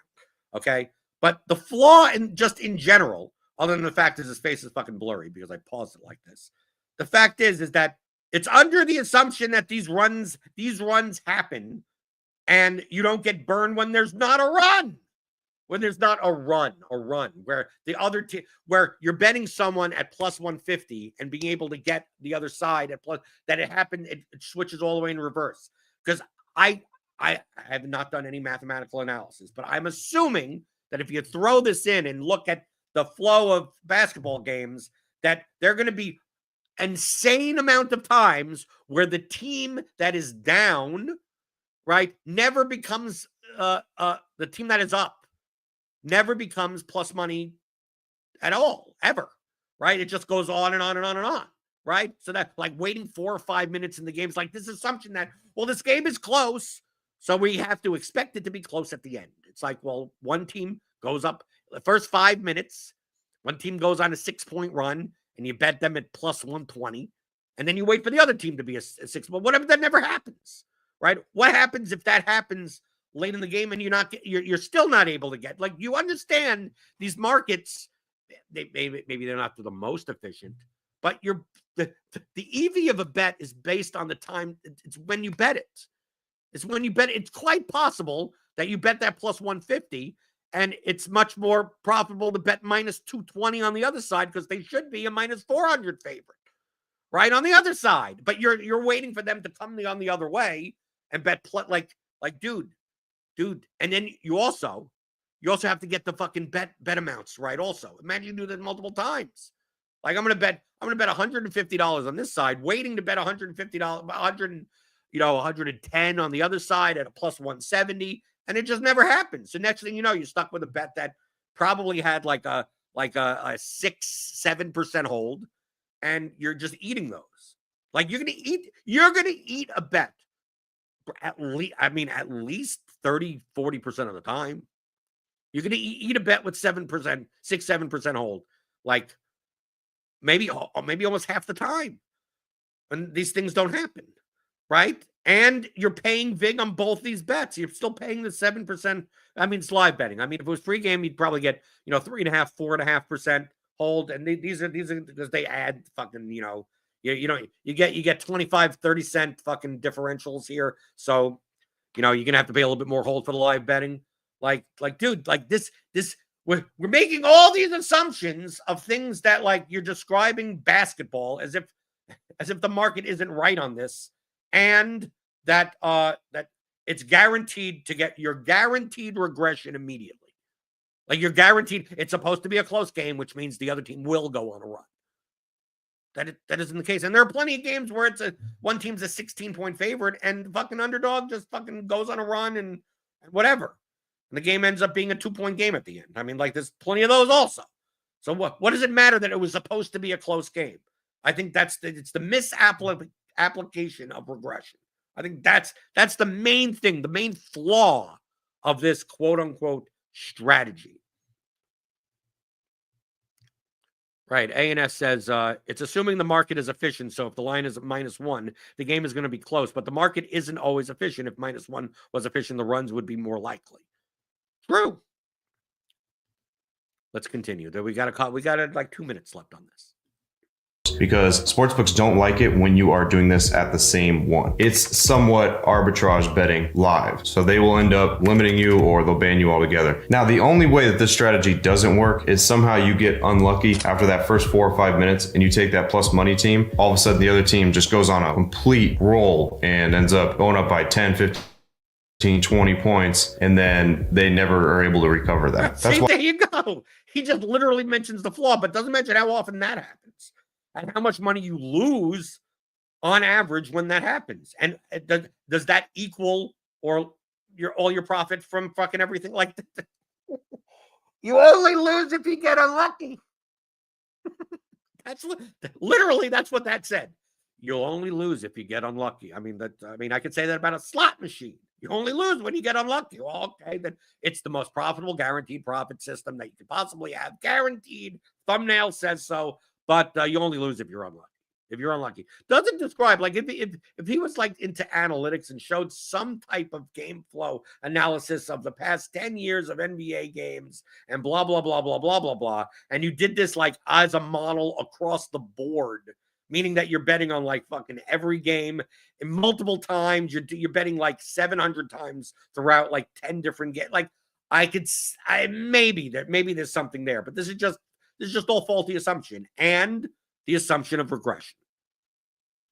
I always suggest do it with a half a unit and a half a unit. That way, even if that first team somehow you get unlucky and that ends up happening, then it doesn't kill you. So again, let's go through the 2 steps that you need. Step 1, you're going to look at the whole entire slate of NBA games. You're going to circle the spread for games that are -3, -2, -1, or a pick. Again, it's a live betting strategy, so you're going to want to pay attention to whatever games that you have down. Then step 2, about 4 or 5 minute mark, if these teams are staying pretty even, you're going to take the plus money team. Now, once you have money on that plus money team, now you're going to wait for that team to go on a run. So the opposing team ends up becoming the plus money team. Now, when the opposing team becomes the plus money team, you're going to put your wager on them. So now you have a wager on both teams at plus money, thus ensuring yourself a guaranteed profit. And once again, always do it at 2 separate sports books when you are betting on both sides of one game. Now, that's how you can guarantee yourself a profit betting spreads in the NBA. As always, guys, I'm Frank with Linemaker Sports. I'll see you guys in the next video. Till then, I'm out. Okay, so we got that. Yeah, you could guarantee yourself profit if you're able to get plus money on 2 sides of a game. That's it. That's if you really want to break down the concept in general. Imagine pregame having a money line of plus 150 on one side and plus 150 on the other side. Yeah, you're guaranteeing yourself profit if you bet $100 on both sides. That you're going to win money. This isn't like, woohoo! It's like, I mean, I've seen versions of this type of this type of quote unquote arbitrage of like, well, a team is minus 200 money line in a football game, and if you just wait for the games that the other team scores first, they won't be minus 200 anymore. They'll be minus 120. And then you bet them at minus 120, and that's way better than getting minus 200. Yeah, but it's minus 120 because they're down 7-0, not because it's pregame. In pregame, there's 0-0. Boom value. Boom. Boom value. Boom value. This is a boom value. Can I find this? Where is this guaranteed? I want to see the comments on this video. NBA guarantee. I didn't get it planned. Is this it?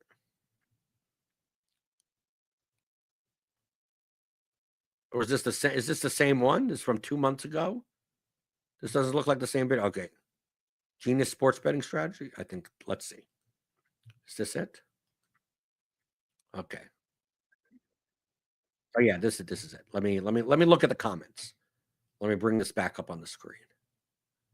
Okay, let's see what the comments, because you could always judge what the idiots say in the comments. Okay. Won 4 straight games so far. A little stressful waiting, and okay. I was lucky enough to get both money lines at plus 220 last night for the win. Thank you, sir. Oh, here's another. Oh, here's a better idea. Bet on the games that have spreads of 7 to 10. Live bet. Late first quarter through mid-second. If the favorite gets down 8 to 12 points, you make a conservative bet on them getting 6.5 to 8.5 in the range of minus 175 to minus 250. I found this works much better. Fucking Jesus Christ. Here we go. Frank put this bet type out over a year ago, because they do repeat a lot of this fucking content on this site, this channel, it seems like. Because I saw multiple, like, the second video that I have here may actually be this concept again, and I don't even know it because I haven't watched it. It's very hit or miss, mostly miss. I did good with it on the first 3 games I tried. Then more and more often, one team just wouldn't relinquish the lead. These runs by each team are not that common. I see he shortened his time to bet from the end of the first quarter to 4 or 5 minutes into the game, right? So maybe this other video says wait until the first quarter is over. But yeah, but this is the look, eternally sardonic. Exactly. How many times does that happen that you eat the 7% hold, right? Even if the market is efficient and then you eat, maybe it's even higher depending on the book that you're 7-9% hold on these live bets sometimes, right? So let's say it happens once, it works once, but for every time it works, 2 times it doesn't. Like, do you make enough money? You probably lose money, right? But I mean, this is just a misapplication of what regression is. Let's see. Anything else in the comments? It works great for tennis also. I've seen players be at plus 400 and win live. Then the other player goes down to plus 400 live. Like, dude, how dumb are these fucking people? I tried this twice, but my plus bet was placed pregame, failed twice. But waiting, as this video suggests, is a better way of trying. It's the same thing. It's the same thing. Imagine there's a plus 150 underdog, and you bet them pregame, and you just wait for them to go on a run in the beginning of the game. Like, why couldn't you? It's literally the same thing. But no, his point is like, well, you have to see whether or not it's lopsided. You have to see whether or not it's like, no, it's literally the same thing. You're betting on something and waiting for the next increment to happen where the current live situation makes them a different price. And depending on the other side, like all these bets in a vacuum are negative EV if the market is efficient. In a vacuum, you just happen to be betting at different times and managed to get a spot where it happens often enough that they can make this goddamn video, but not often enough where you could like just do this and print. Right? You're just going to eat bets where it doesn't. Just like, it's like middling. Right? If you're like, let's say you're middling numbers that are like so the outlier numbers on a spread or something. You're middling, you know, something, you know, if it comes, one team wins between 17 and 21, then you win both bets. But otherwise, you're going to lose 1.5% on the fucking arbitrage, on the hold of both sides of the bet. Like these may be games that just don't fucking come in between 17 and 21 often enough for you to make money. It comes in 1 out of 10 times and you still lose money. Even getting the middle on one, like this, these are the problems, is that it looks to the average fucking schmuck, it looks like, oh, this seems pretty simple. You go on a run, you go on a run, you go on a run, you go on a run, you go on a run, and next thing you know, you're running to the fucking bank to deposit again. Because this doesn't fucking work, people. It doesn't. I mean, it works until it doesn't work. Or as they say, unless it's guaranteed unless you're unlucky. You're guaranteed to win unless you happen to be unlucky.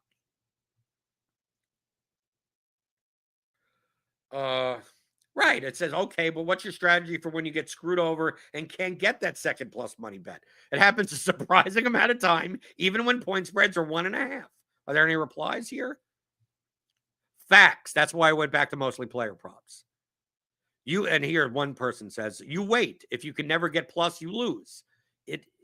if it even gets to say the other team is even at plus 100, you can put the bet in and you're basically free rolling one side. If you really don't believe the other side will ever go plus, you can cash out to recoup some of your initial bet. Oh, that's even worse. So now you're spending even more money to do it. Oh boy.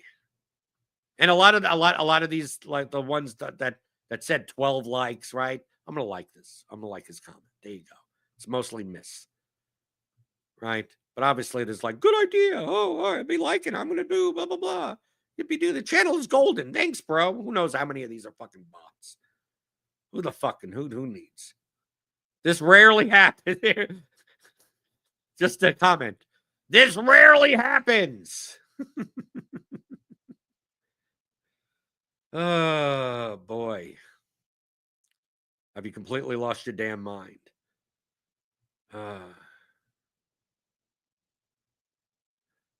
Right, here we go. Bad advice. Do this 100 times and you'll be surprised how often a team takes a lead and doesn't let it go. I know. I tried. Definitely not a guarantee. Right? It's supposed to be guaranteed, people. It's supposed to be guaranteed. Right? And right underneath it, damn, this is genius. This is genius. Boy, damn, this is genius. Right? It doesn't happen as often as you think. It's not a good strategy. Okay. So let's see what this other video is. This other video is a newer video or an older video, whatever. Maybe it's the same thing, because it just seems like I looked at their channel and it just seems like it's a lot of the same, like a lot of videos, but a lot of like they're titled like slightly differently, but like how many different of these types of idiotic strategies can there be? Maybe not. Maybe there is. So let's take a look at another one. I'll put it up on the board. Let's see. This may be the same type of fucking strategy. It may be the same thing, but it's this one's titled NBA sports betting strategy that guarantees you daily profits. I believe it's this one. Let's see. I'm gonna. I think this is the. I think this is going to end up being the same fucking strategy. This is the same fucking. I think this is because I looked at it on YouTube.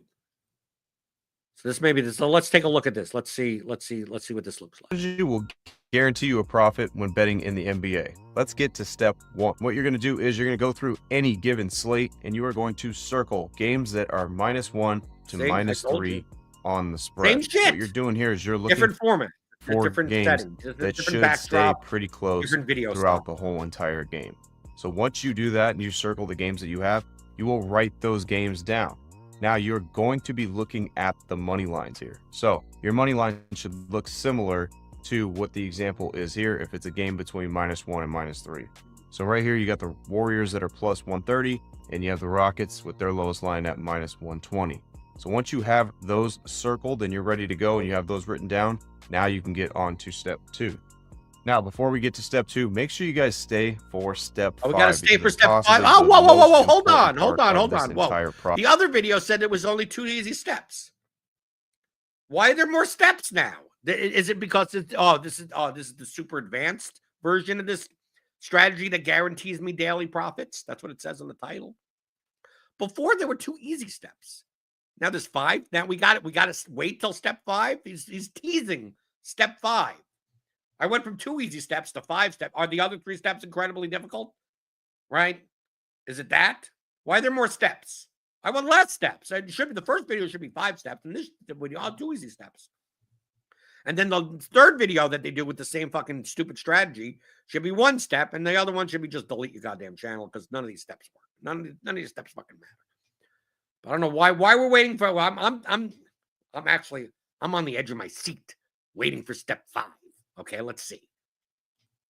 Process, and it could involve you losing access to your sportsbook. So definitely stick around for step 5. Now, talking about step 2 here, you will be betting 1.5 units using this strategy. Oh, we upped it, people. We upped it 1.5. Now, before it was like either a half a unit or a unit. Like he seemed to be ambivalent about it. Completely ambivalent, just like seems okay, like whatever. So this is 1 exactly. He really refined this process now. Let's hopefully he's going to talk about the runs soon, right? And soon I'm going to have the runs and I'm going to have to go to the goddamn bathroom. All right, so on that one game, you will be wagering a total of 1.5 units. Now, you want to monitor the first quarter of the game that you have circled. If you have multiple games circled, you're going to have to watch multiple games. It is what it is. But you have to monitor the first quarter of the game. You want to make sure that the favorite doesn't jump out to a double-digit lead right away. Now, at the end of the first quarter, if the favorite jumped out to a double-digit lead, then you're just going to avoid this game. All right, you are not going to play this game whatsoever, and you're going to move on to another game.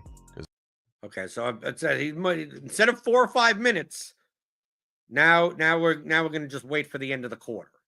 Okay, seemed like the guy in the comments from before said that before it was the quarter, and then they turned it into 4 or 5 minutes. Or maybe this is another. Maybe they have another video of the same exact strategy, and then they're just changing it up on there. Because I thought I could wait 4 or 5 minutes, and you're going to tell me these are too many steps now. I like the other video, 2 easy steps, and now I got to wait for the entire quarter. Oh my God, I can't wait 12 fucking minutes, 4 or 5 minutes. I could wait, but at the end of the quarter, if the favorite has taken too big of a lead, we just have to disregard the fact that the underdog could possibly come back at any point, even though it happens plenty of times. There's other choices, all right? Because the thing is here is you're not going to be able to guarantee yourself a profit if one team comes out and absolutely just obliterates the other team right out the gate. Now let's get to step 3. Step 3, before the start of the second quarter, what you're going to do is you're going to take 0.75 units and you're going to place that on the underdog. So let's say the underdog's plus 130. You're going to go ahead and place that wager on the underdog. Now what we're doing here is we're making sure that the game is staying close, because the NBA is a game of runs. Okay, NBA is a game of runs, even though it's not. Even though you're describing actual basketball, right? NBA is a game of runs. Okay, have you ever heard of that? NBA is a game. Can I Google that? NBA is a game of runs. Is that right? Oh, it's actually a thing. Let me put that on the screen. That's actually a thing. So people think it's a thing. So is NBA basketball a game of runs? Not if the implication is that when a team goes on a run, it is because it is hot or because the other team is cold. NBA basketball is a game of runs, but only because natural random processes generate many more long runs than most observers expect to see. So that's what it says. It's a game of points. Right. Is every run ran? So okay, so at least this is some like analytical analysis of like runs. Right? How many runs? Right. Spurtability, game of runs, measuring spurtability. Is this a thing? I don't know. I never heard of NBA as a game of runs. I never really heard of that. And it's probably just fucking random variance. It's probably noise. It's probably fucking noise. But people, have fucking confirmation bias, right? And they have selection bias, all these biases that they think they see a pattern in something that really doesn't exist. So let's keep on going. So if the game is staying close, one team should go up by 5, 6, 7 points, maybe at one time, and then they give up the lead. The other team goes up by 5, 6, 7 points. It doesn't, but I would respect this more if you showed an actual analysis of it. In the past 10 years, here's a graph of those runs. Here's, and this is why it happens X amount of time, and we're betting X and getting this number. And you have to get plus 124 in this instance versus plus 117. Like if there's some type of basic type of statistics involved with this, maybe there's probably not, but at least you're getting closer to what you should be looking at rather than just like off the top of my head, anecdotal. It happens. It's observable. I think that's a better way of putting it. This happens enough observably that you could get duped into thinking that this is a guaranteed profit system of making money betting money lines live in the NBA, because it's observable enough that you don't realize that it's not happening as often as you think it is. What we're doing here is we're starting the second quarter off by betting on the underdog at plus money. Now let's get to step 4. Step 4, once we have that wager on the underdog, now we are going to wait for, like I said, the NBA is a game of runs. So now we're going to wait for that underdog to pretty much take the lead. All right. Right, they are going to take the lead it's the same thing as the by other maybe video. 5 or it's 6 literally points or the same whatnot. thing as the other And video. then Just more that steps. makes the favorite at the Just end more of that fucking first quarter. steps. That makes the favorite become the underdog. More steps midway equals through. more And profit. what you're going to do is you're going to take 0.75 units, and you are More steps equals more profit. Yeah, that's why they included more steps, right? 2 easy steps, just easy amount of money. 5 steps, 5 times the amount of money. You get okay. Ben gets it. Ben gets it in the chat. going to bet the underdog now on the other side. All right. So what you're doing here is you are trying to get plus money on both teams, ensuring yourself a guaranteed profit, because the NBA is a game of runs. So if the game is staying close and the game is predicted to stay close, like I said, you are going to get runs on both sides. So You're going to. one You're team not should go up by guaranteed 5 or 6 to. points at one time, You're meaning the not other side's going to guaranteed be to. plus You're money literally not on the money guaranteed line. to. Then once it's switched Don't say and that other guaranteed. team You're goes not on a guaranteed run, to. and that team gets a lead by 5 or 6, that means the other team is going to be plus money.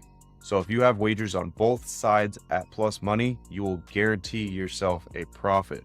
So similar to this example that I have here, if you put $500 on one money line at plus 120, then the other team ended up going up. Now you put 500 on the other side at plus 150.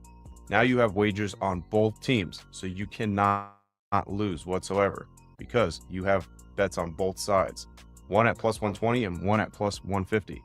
You have wagered a total of $1,000 here, but you have payouts of $1,100 and $1,250, which is meaning that you can guarantee yourself a profit using what I just showed you right here. Sure, If you used you were able to $500 get plus money on both bets here, sides of the game, but it you doesn't. would guarantee yourself Just like it doesn't $100 happen or pregame. It doesn't happen $250 live no either. matter what happens in that game, because And how many- the NBA, how like many I said, times is does a game of runs. So you will have opportunities throughout the entire game where one side is plus money and then it switches to the other side being plus money. The only way this doesn't work is, like I said, when the favorite, as soon as the game starts, takes over and just runs away with it. Yeah, but he could run away with it even if they're up by 2. He can run away with it no matter. I mean, Jesus Christ, it's the same. It's the same thing as the other video. I'm assuming step 5 is don't do it at the same sports book, because you'll get banned. Like, this is a way. This guaranteed profit strategy, air quotes, is a great way for you to lose money and get banned. That's what you're guaranteed to lose money and get your accounts limited, right? If you do too much on the same, I mean, come on, really? Which sometimes it does happen. That's why you have to wait the first quarter out to pretty much see exactly if the favorite is up by double digits and it just looks like maybe that spread was just mismatched. Because now what you don't want to do is, if there's a double digit at the end of the first quarter, bet the underdog side and they never come back, because then if that happens, then you just end up losing your money. Right there. What you're There trying you to do here go. is you're trying to have a tight game, a game where it's close, and bet both sides. When you bet both sides at plus money, you're ensuring and guaranteeing yourself a profit, just like the example that I showed you here. Now, the most important step to this is not even being able to find the opportunity to be able to do this, but you have to wager separately on different sports books. You cannot do this at the same sports book. If you do this at the same sports book, they will ban you eventually and they will kick your account. They won't even limit you. They will just absolutely kick your account, because they do not want sports bettors betting both sides of a game at the same sports book. So make sure, if you're going to do this strategy, that during the game you have at least a couple sports books open and you're able to wager at a couple different sports books, the opposite sides. Do not do this at the same sports book. If you do it at the same sports book, maybe you'll get away with it once or twice, but after a couple times they will get hip to it and they will shut your account down, because it's pretty much called arbitrage betting inside of the same app. They do not want that. So it's a big red flag for sports books. You will lose your account if you do this at the same sports book. So make sure when you are using this strategy that you have a couple sports books open and you place one wager at one sports book and then one wager at the other. You can still have plus money on both sides, but they need to be at separate sports books. Now, this is how you can guarantee yourself profit when betting an NBA game.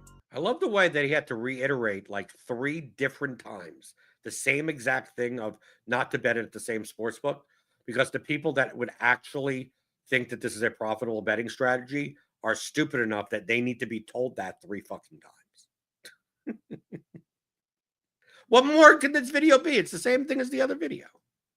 Yes, it will take time because you do have to watch this live to be able to get these opportunities. This is not something that you can set and forget. You have to be able to watch the game to see the swings that happen where the favorite becomes the underdog and then the underdog becomes the favorite and then it switches. All right, you have to watch the game for that. So it is a live betting strategy.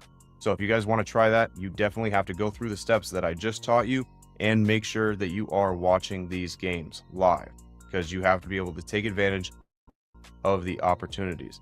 And there are some big opportunities with this. There has been games where you can catch both sides at plus 150 plus, and you can guarantee yourself a nice profit for sure.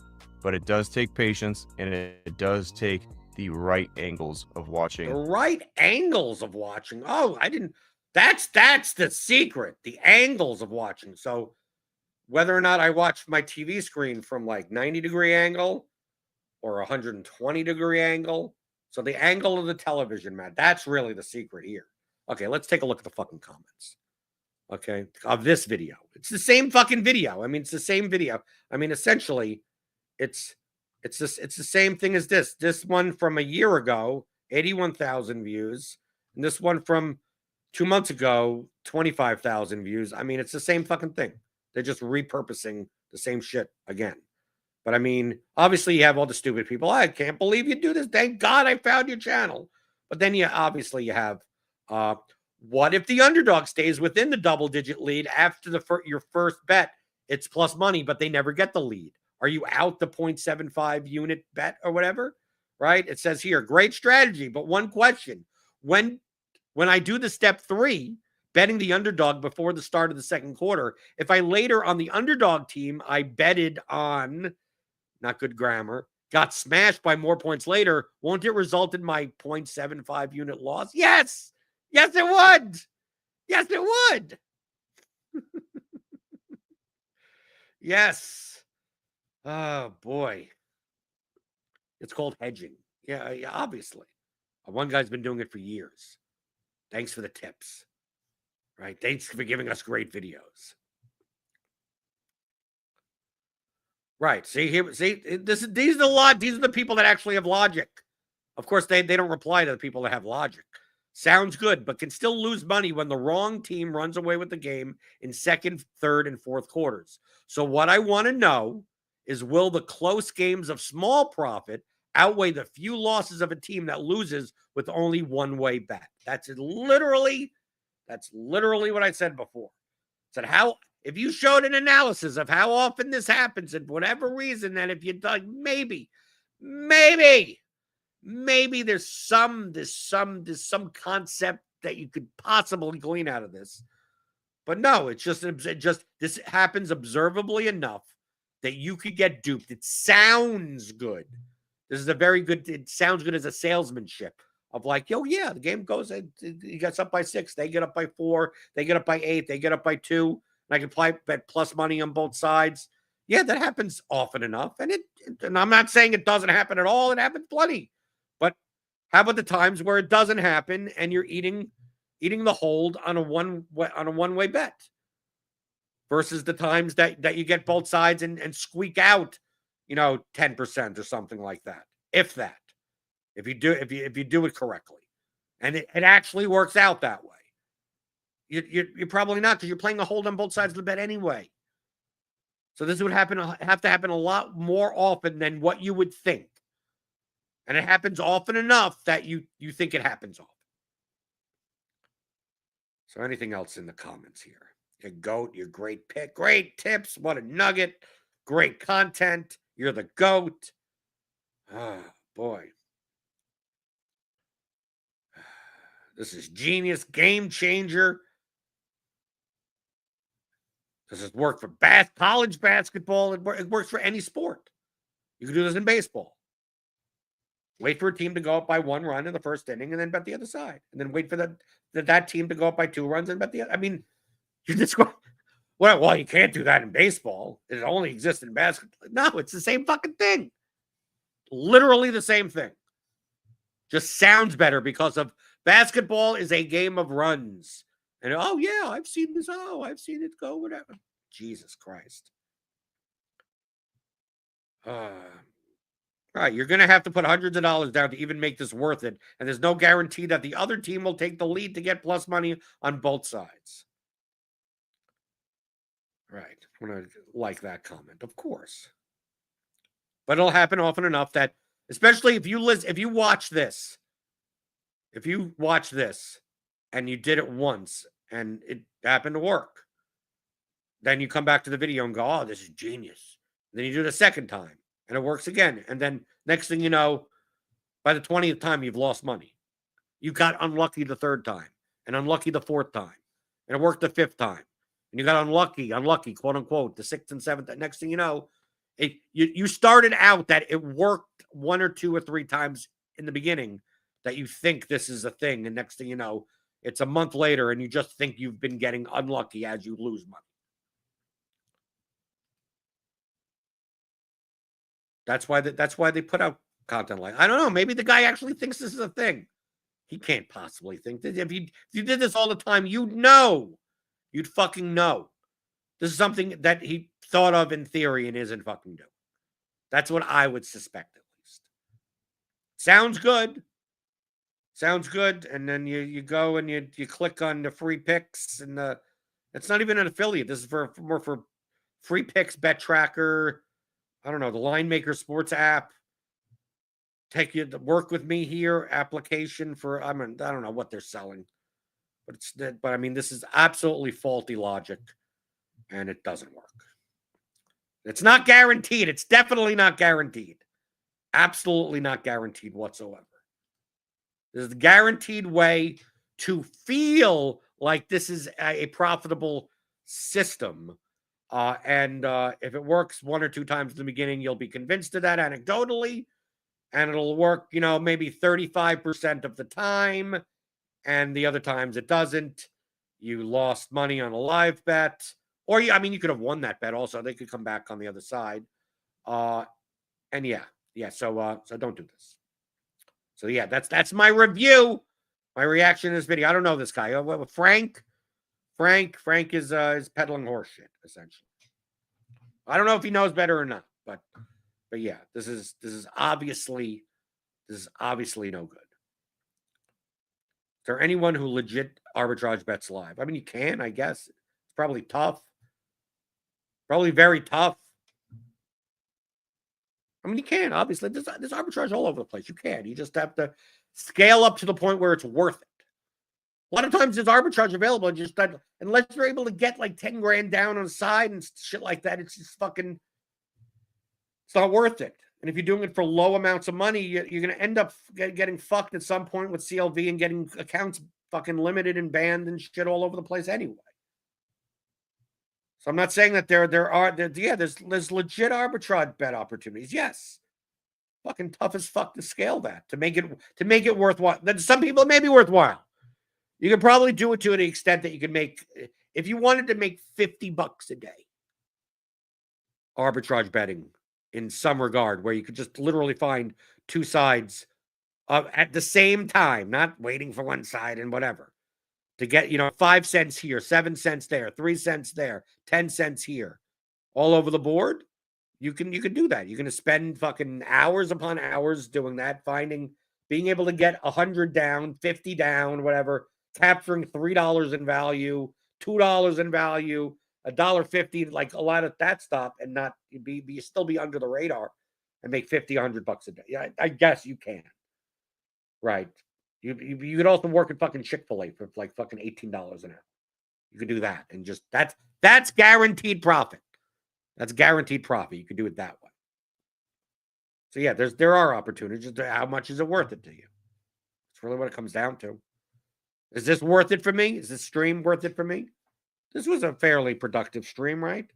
We talked about shit. I'm gonna probably cut that fucking guaranteed profit into a video on YouTube that with all the highlight, not the whole thing, right? All the little quips and things and whatever, a little reaction video. Maybe other highlights, the Valentine's Day thing, maybe I don't know. But yeah, so I'll try to do this. I'm gonna try to now do these on Mondays at 2:00. Mondays. Wednesdays I want to record the podcast, and Mondays I want to do the streams. So then at Tuesday I could do some editing. Right, I'm trying to work around my schedule to do these more often. So for the time being, I guess Mondays at 2 from now on. But you could also see my SimLabs videos on the Roto Grinders channel, and obviously like the video if you haven't already. Subscribed if you're still here. Right, do whatever, all your shit. Do fucking share it, comment, whatever the fuck, whatever the algorithm likes. I don't feel like playing the Mr. Algorithm game as much, so I do the bare minimum. But I'm here. I'm streaming. And I think this was long enough. So yeah. But don't do that guaranteed betting system. And Friday, there shouldn't be any sports, right? Hang out with your significant other on Valentine's Day. There shouldn't be any DFL. Maybe there is. Is there hockey? Is there something? I don't know. I don't pay attention.